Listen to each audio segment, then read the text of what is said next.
There is currently a recession happening that economists are not calling a recession, but millions of Americans are living it every day.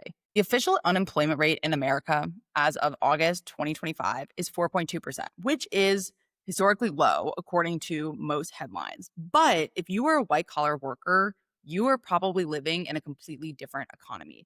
One where your skills might not be as valuable as you thought, and where your entire career trajectory might not exist in a couple of years. I've been tracking the data behind this story, and what I'm seeing is very unprecedented. We are starting to see a two-tier economy where blue-collar workers are seeing wage increases while white-collar professionals are experiencing unemployment rates not seen since 2008. And this isn't just about people finding new jobs. This is about the complete restructuring of what it means to be a knowledge worker in America and the psychological devastation that comes with discovering that the professional path that you've spent potentially decades building is vanishing in real time. More importantly, I think this shift is creating ripple effects throughout our entire economy, which is changing how people spend, save, and think about money in ways that traditional economic indicators completely miss. So let's start with what the headlines aren't telling you about the actual state of the economy. The unemployment rate for bachelor's degree holders has gone up, and some reports have indicated it's now higher than the overall national average for the first time in 45 years. So let's just take a look at some of the headlines in 2025, right? Like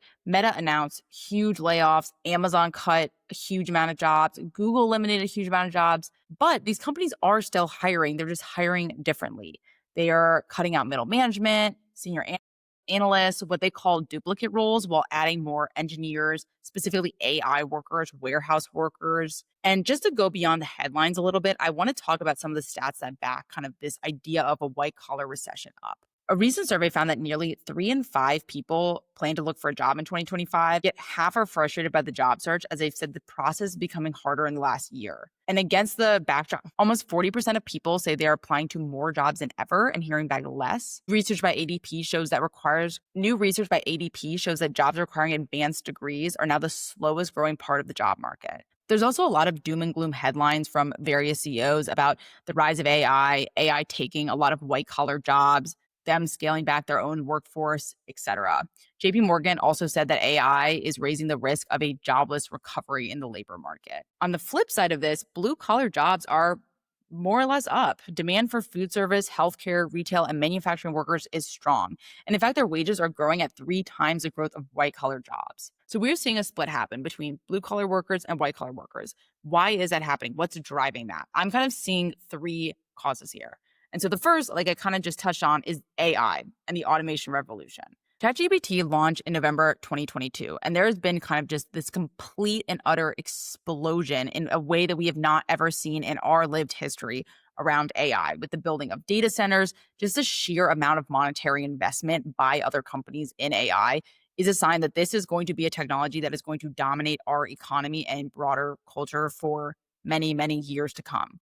And it is really not a matter of if, but when companies will start to scale back on workers and pivot more to leveraging AI. A Harvard Business Review study found that 40% of middle management tasks can now be automated. So that's not like could be someday. That is right now. McKinsey also released data showing that roles involving analysis, research, and content creation, which is often the bread and butter of white collar work, are seeing 60 to 80% efficiency gains through AI tools. So what used to require teams of people now could require just 1 or 2 people with AI assistance. And a lot of these companies are not gradually transitioning. They are making dramatic cuts and shifting fully towards AI.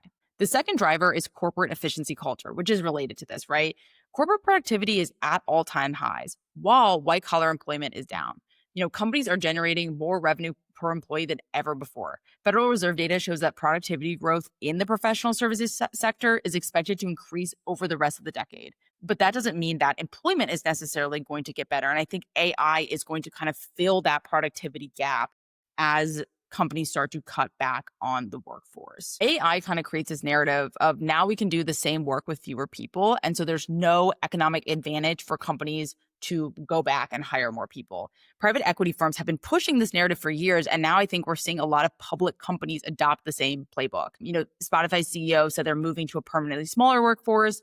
Has talked a lot about talent density, so fewer higher performing employees doing more work. And the pandemic has proved to executives that maybe a lot of white collar jobs weren't as essential as they thought, like entire layers of management, whole departments might not be as essential as they feel like they were, or they could be eliminated without impacting those core business metrics. And then the third thing is economic uncertainty. Between Trump's tariffs and just broader policy changes, a lot of companies are just not willing to make any big strategic moves. They're kind of in a wait and see mode. So because of that, they're pausing on hiring. Maybe they're cutting workforce, but not necessarily backfilling, the positions if someone left the company or retired. So that's kind of leading to a then frozen job market where a lot of white collar workers are struggling to find work. There's less job postings, or if there are postings, they're taking longer to fill them, or they're just not filling them at all. So I do think we're in a white collar recession, and I want to focus on the lesser explored aspect of that, like not just the financial cost of a recession, because that is well documented, or what happens when unemployment goes up, because that is well documented. But I want to talk about the psychological attachment that we have to work and money, especially white collar workers, and what happens when that potentially disintegrates. So, what do I mean by this? Many white collar professionals have built their entire identities around being knowledge workers whose skills could not be easily replaced. For decades, the American economic narrative was clear around that, right? Like, go get educated, potentially take out loans to get educated, develop specialized skills, become this knowledge worker, and you'll have economic security. And this wasn't just career advice, it was the foundation of middle class financial planning. Families took on student loan debt because white collar careers justified the investment. People bought houses based on projected salary growth. Retirement planning assumed linear career progression with regular raises and promotions. But the foundational economic assumption here is potentially collapsing. And that can disrupt how we think and make financial decisions when suddenly everything we're basing our assumptions on is no longer reality. So, as I said before, if you are a high earning professional or a knowledge worker, a lot of your identity is wrapped up in kind of being this knowledge worker. And there is a level of lifestyle inflation and expectation inflation that often comes with this type of work. So the more money you make, a lot of times there's lifestyle creep. Our spending tends to go up in conjunction with our income.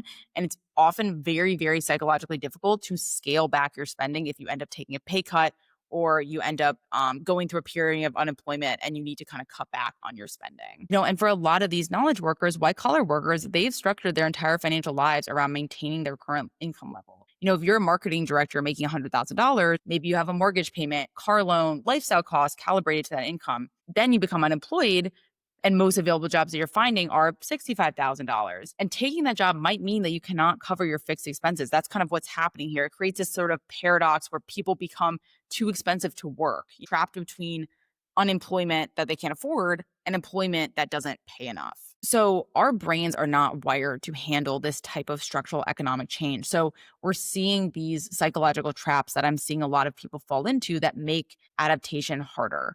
And I'm seeing really three of them. The first is sunk cost fallacy. I think a lot of people resist really pivoting in these big moments of change because they feel like they've invested so much money and time in their current expertise and their current career trajectory. The second is status quo bias. There's this natural assumption that current disruption is only temporary. But this assumes the market will return to what it was, which may never and probably will never happen. And the third thing is anchoring bias. People tend to anchor their salary expectations to their previous earnings, even when the market has fundamentally shifted. And that keeps them pursuing opportunities that might no longer exist at scale. The psychological resistance to adapting, which is completely understandable, keeps people stuck in a cycle of rejection and financial stress that compounds over time. And this white collar recession creates ripple effects that reshapes consumer behavior and the broader economy in ways that don't always show up in traditional economic indicators. So the first and probably biggest thing is consumer spending. High income consumers drive the market. The top 10% of earners drive 50% of consumer spending. So if they pull back on spending, if they are going through a recession, this will affect the entire market and therefore the broader economy. The other really interesting thing is the real estate market, the housing market. Inexpensive metro areas where homes are typically over $800,000, a lot of them are sitting on the market longer because the potential buyers, which are often white collar workers, are feeling uncertain about what's going to happen with their income. They don't want to lock themselves into a mortgage for 15, 30 years. Also, many white collar workers who are already in their homes feel trapped by mortgages they can afford today, but might not be able to afford if their job search extends or they have a long period of unemployment. And I think this is going to drive broader shifts in the housing market where things just become a little bit more frozen, right? Like buyers can't leave their homes because they're unsure. They just feel uncertain about their income. And they also feel uncertain about buying a home on the other end of that because of all the uncertainty around it. There's also a geographic aspect of this, which is income uncertainty is driving this trend where a lot of high earners are moving from expensive areas to cheaper ones to reduce your cost basis. And this started during the pandemic, but it actually is still increasing today. Census data shows that net migration from expensive metros like San Francisco and New York has increased. And this migration shapes local economies, especially if the people that were already living in those local economies were not white collar workers, or most of them were not white collar workers. So we're seeing like small cities that have these influxes of very highly skilled workers that have completely different spending patterns and economic expectations. And so it kind of creates these almost boom dynamics in some areas while leaving gaps in traditional high cost metros. So if you are a white collar worker, you might be wondering, what am I supposed to do in response? Like, how do I rebuild my professional identity and financial strategy when the rules of the game have fundamentally changed? And I want to walk through a couple of things. The first is you need to redefine financial security. Traditional financial planning assumes very linear income growth and career stability. And I think the new reality requires approaches that actually benefit from volatility and uncertainty. So maybe that means an emergency fund that is sized for these longer disruption periods. And that does require a mental adjustment for someone who's built their entire identity around being professionally secure. The second thing is income diversification as risk management. So, like, instead of optimizing for maximum salary from one source, a good idea might be to optimize for income resilience from multiple sources. So, maybe picking up like side gigs, part-time employment, just building skills that can generate income across different industries. And the goal is really psychological security that comes from not being dependent on any single employer's perception of your value. And last thing is that successful adaptation requires rewiring how you think about career identity. So instead of internalizing your role, you need to think of yourself as a set of transferable skills that can create value in multiple contexts. And this psychological shift is very crucial because it changes how you can respond to market feedback. So instead of saying, the market doesn't value my role anymore, I'm going to lose my job, it then becomes, well, how do I apply my skills where the market sees value? And this broader economic shift really does require completely rethinking the relationship between money and career. As I said before, AI capabilities are accelerating exponentially. The technology that eliminated analytical roles this year could eliminate other roles next year. And so the question isn't whether your job will be automated, it's how quickly and how you'll adapt when it happens. Companies have also been discovering over the past few years that they can function effectively with fewer middle managers, fewer analysts, fewer layers of oversight. And so even if growth resumes in the economy, these organizational structures are probably not coming back. I think overall, we're really seeing that career success can no longer be measured by traditional metrics like title or salary growth within single companies. I think the new measures will really be around adaptability, skill transferability, and income resilience. And so having financial success here is a shift from optimizing a single income to building anti-fragile economic positions that can weather or even benefit from economic uncertainty. It's really about adjusting your expectations to economic reality while maintaining agency and optimism. The white collar recession isn't just about unemployment statistics or economic cycles. It is about the complete restructuring of professional work and financial security in America. And it is really happening faster than a lot of us can process. Something that I would really recommend doing is looking at your role and thinking about how much of it could be automated or eliminated. Think about your income sources and how diverse they are. It's also really important to start having those conversations with people in your network. Not necessarily networking for jobs, but just like having a reality check with other people and understanding what's happening in other industries. And most importantly, start separating your identity from your job title. Your value shouldn't be determined by your role at one company. It is about the unique combination of skills, experience, and perspective that you bring to the world. Please like and subscribe this video for more deep dives about money psychology and the intersection of our economy and how we think about the world. Until next time.